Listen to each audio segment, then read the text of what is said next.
Let's consider the following scenario. Is there a difference in the pricing at Walmart versus Target for health and beauty supplies? To answer this question, we randomly selected 10 identical products at each store and recorded the price. Determine if there is a difference between Walmart and Target for health and beauty supplies. Use the order of subtraction, Walmart minus Target. So we do have two groups here. We have a Walmart group and a Target group. But the next question you want to ask is, are these independent samples? Meaning, are we doing a two-sample t-test? And our independent groups would be Walmart group and separately a Target group. Or is this paired data? Meaning we have a list of items with two data values. So for example, if shampoo was one of the randomly chosen items, we'd have a price from Walmart and a price from Target.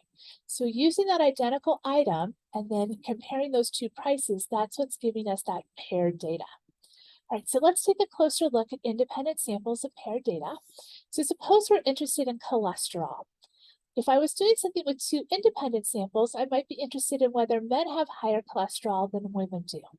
So my data is going to be a column of values for men's cholesterol with a sample mean for the men, and then separately a column for women's cholesterol levels, and I'll have a sample mean for the women's cholesterol as well.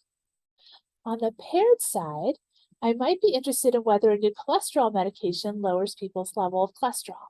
So we might measure that before and after a 12-week trial of a new cholesterol med. So we have a column with their before values and their after values. And what we're really interested in is the difference. So if we take that after and we subtract the before, we find out the first person dropped 49 points on their cholesterol level. And so that's why it's negative. It's a decrease of points. The second person actually increased their cholesterol, so they gained 10 points. That's why that number is positive. If you look at person 6, their difference is 0, meaning their cholesterol didn't change at all after taking that medication.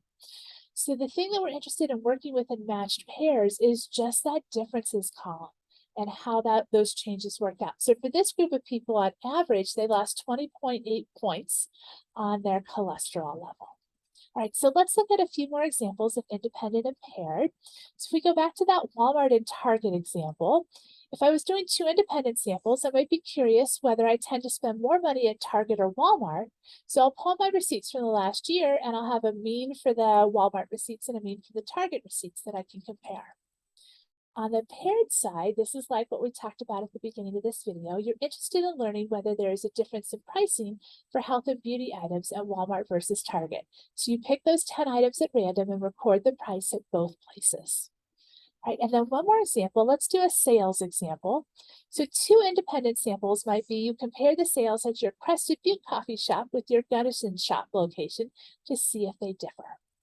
And on the paired side, you are hoping a new marketing campaign will increase sales at your coffee shop. You pull the sales data from the previous year and then you compare it with the sales for the year following your new marketing campaign to see if your sales have increased.